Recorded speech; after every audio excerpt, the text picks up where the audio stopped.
بسم اللہ الرحمن الرحیم۔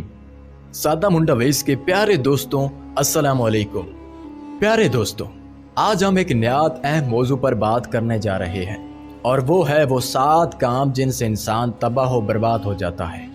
اللہ تعالیٰ نے انسان کو دنیا میں ایک بہترین مقصد کے لیے پیدا کیا ہے اور اسے اپنی عبادت کے لیے چنا ہے، لیکن افسوس کی بات یہ ہے کہ بہت سے لوگ ایسے کاموں میں لگ جاتے ہیں جو انہیں دنیا اور آخرت دونوں میں نقصان پہنچا دیتے ہیں۔ آج کی ویڈیو میں ہم ان 7 کاموں کا ذکر کریں گے جو انسان کو تباہی اور بربادی کی طرف لے جاتے ہیں۔ ان باتوں کو سمجھنا اور ان سے بچنا ہمارے لیے نہایت ضروری ہے۔ آئیے قرآن و حدیث کی روشنی میں ان 7 کاموں کو سمجھتے ہیں اور ان سے بچنے کی کوشش کرتے ہیں۔ پہلا کام، شرک کرنا، اللہ کے ساتھ کسی کو شریک ٹھہرانا۔ دوستو، سب سے پہلا اور سب سے بڑا گناہ جس سے انسان تباہ و برباد ہو جاتا ہے وہ ہے شرک۔ شرک کا مطلب ہے کہ اللہ کے ساتھ کسی اور کو شریک ٹھہرایا جائے، چاہے وہ کسی بھی شکل میں ہو۔ اللہ تعالیٰ قرآن پاک میں واضح فرماتا ہے، بے شک اللہ شرک کو معاف نہیں کرے گا اور اس کے علاوہ جو چاہے گا معاف کر دے گا۔ شرک انسان کو دائرہ اسلام سے خارج کر دیتا ہے اور اس کی تمام نیکیاں برباد ہو جاتی ہیں۔ ہمیں چاہیے کہ ہم صرف ایک اللہ کی عبادت کریں اور کسی کو بھی اس کے برابر نہ سمجھیں۔ شرک کرنے والے کو دنیا اور آخرت میں سخت نقصان کا سامنا کرنا پڑتا ہے۔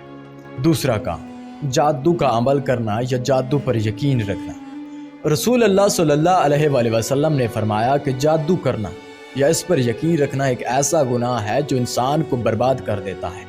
جادو کے ذریعے لوگوں کو تکلیف دینا، ان کی زندگیوں کو تباہ کرنا اور ان کے حق پر ڈاکہ ڈالنا نہایت سنگین جرم ہے۔ جادو کا عمل کرنے والا اور اس پر یقین رکھنے والا دونوں اللہ کے غضب کا شکار ہوتے ہیں۔ جادو ایک شیطانی عمل ہے اور جو لوگ اس کے ذریعے دوسروں کو نقصان پہنچاتے ہیں وہ نہ صرف دنیا میں لوگوں کی زندگیوں کو خراب کرتے ہیں بلکہ آخرت میں بھی اپنے لیے عذاب کو خریدتے ہیں۔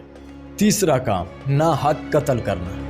تیسرا کام جو انسان کو تباہ کرتا ہے وہ ہے ناحق قتل کرنا۔ قرآن پاک میں اللہ تعالیٰ نے فرمایا، جس نے کسی بے گناہ کو قتل کیا گویا اس نے پوری انسانیت کو قتل کیا۔ ناحق خون بہانا اسلام میں سخت حرام ہے۔ جو شخص کسی معصوم کی جان لیتا ہے وہ دنیا اور آخرت میں سخت ترین عذاب کا مستحق ہوتا ہے۔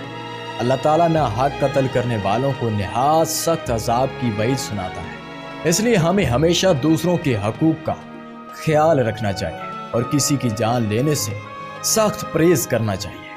چوتھا کام، سود کھانا۔ سود کھانا ایک ایسا گناہ ہے جو انسان کی دنیا اور آخرت کو برباد کر دیتا ہے۔ اللہ تعالیٰ نے قرآن مجید میں سود کے بارے میں فرمایا ہے، اللہ سود کو مٹا دیتا ہے اور صدقے کو بڑھا دیتا ہے۔ سود کے ذریعے لوگوں کی حق تلفی کرنا اور ان کی دولت پر قبضہ کرنا نہایت سنگین جرم ہے۔ سود خور شخص اللہ کے غضب میں ہوتا ہے اور اس کے لیے دنیا اور آخرت دونوں میں نقصان کا وعدہ کیا گیا ہے۔ ہمیں چاہیے کہ ہم پوری روزی کو حلال اور پاکیزہ طریقے سے حاصل کریں اور سود سے بچیں۔ پانچواں کام، یتیم کا مال کھانا۔ اللہ تعالیٰ نے قرآن پاک میں یتیم کے مال کو ظلم سے کھانے والوں کے لیے سخت وعید سنائی ہے۔ بے شک جو لوگ یتیموں کا مال ظلم سے کھاتے ہیں اور اپنے پیٹ میں آگ بھر رہے ہیں۔ یتیم بچوں کا مال کھانا، ان کے حقوق غصب کرنا اور ان کے ساتھ ظلم کرنا اللہ کی نظر میں ایک نہایت سنگین گناہ ہے۔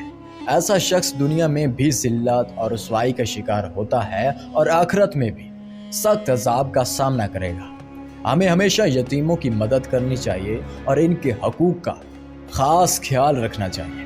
چھٹا کام، میدان جنگ سے پیٹھ دکھانا۔ اسلام نے اپنے ماننے والوں کو اپنے دین اور وطن کا دفاع کرنے کی تلقین کی ہے۔ میدان جنگ سے بھاگنا ایک بہت بڑا گناہ ہے کیونکہ اس سے دشمن کو تقویت ملتی ہے اور مسلمانوں کو نقصان پہنچتا ہے۔ رسول اللہ صلی اللہ علیہ وآلہ وسلم نے فرمایا کہ جو شخص میدان جنگ سے پیٹھ دکھاتا ہے وہ اللہ کی ناراضگی کا شکار ہوتا ہے۔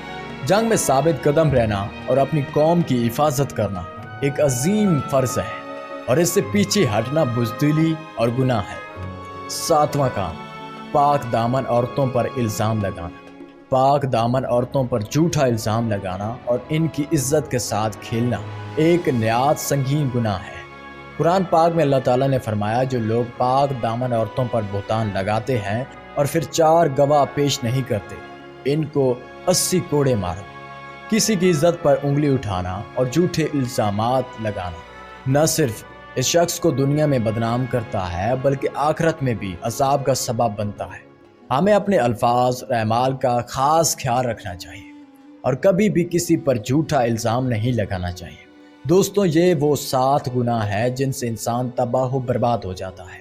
ہمیں چاہیے کہ ہم ان گناہوں سے بچنے کی بھرپور کوشش کریں اور اپنے اعمال کو درست کریں تاکہ ہم دنیا اور آخرت میں کامیاب ہو سکیں۔ اللہ تعالیٰ ہمیں ان گناہوں سے بچنے کی توفیق عطا فرمائے اور ہمیں سیدھے راستے پر چلنے والا بنائے۔ اگر آپ کو یہ ویڈیو پسند آئی ہے تو برائے کرم لائک کریں، شیئر کریں اور ہمارے چینل کو سبسکرائب کریں تاکہ آپ مزید اسلامی معلومات حاصل کر سکیں۔ اللہ حافظ۔